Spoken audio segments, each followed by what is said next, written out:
प्रेमापेक्षा मोठा स्वाभिमान. संकेत आणि प्राचीचे लग्न होते. दोघांचे एकमेकांवर खूप प्रेम होते. ते लहानपणापासून एकमेकांवर प्रेम करत होते. आज त्यांचे प्रेम सत्यात उतरले होते. संकेत खूप श्रीमंत पण प्राची मिडल क्लास फॅमिली मधली होती. लग्न खूप थाटात झाले. दोघां मिळून खर्च केला गेला. प्राचीच्या घरच्यांनी लग्नासाठी लोन काढले होते. गृहप्रवेश मोठ्या थाटात पार पडले. घरात कामाला माणसे होती. त्यामुळे राशीला तसे काम करावे लागत नव्हते. फक्त रसम म्हणून गोड पदार्थ करावा लागला. तिच्या सासूची फॅमिली पण श्रीमंत घरातील होती. त्यामुळे सासूचे राहणीमान त्याप्रमाणे होते. प्राची नेहमी साधीच राहत. त्यामुळे तिची सासू तिला कमीपणा देत. तिची जाव पण तशी श्रीमंत घराण्यातील. त्यामुळे तिला घरात जास्त मान होता.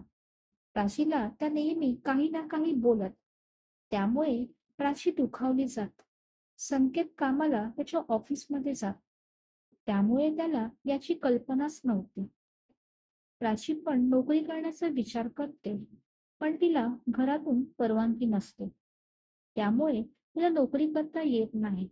घरी राहून आराम करणे तिला आवडत नसते. कारण सासू आणि जाव तिला टोमणे मारत. त्यामुळे ती बाहेर पडायचा विचार करत असते. पण ते शक्य नसते.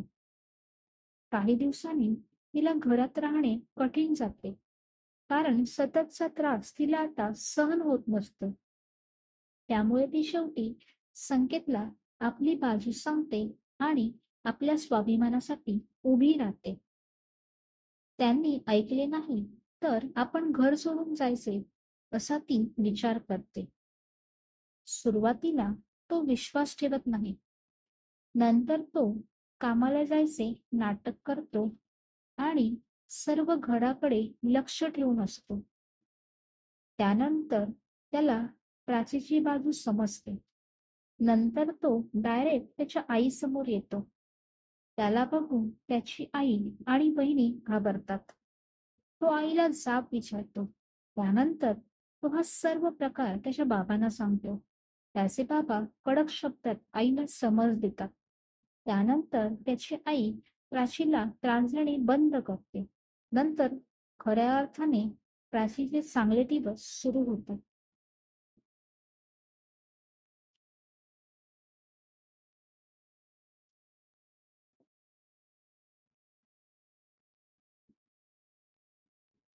तात्पर्य: आपल्या स्वाभिमान प्रत्येकाने जपलाच पाहिजे. Thank you.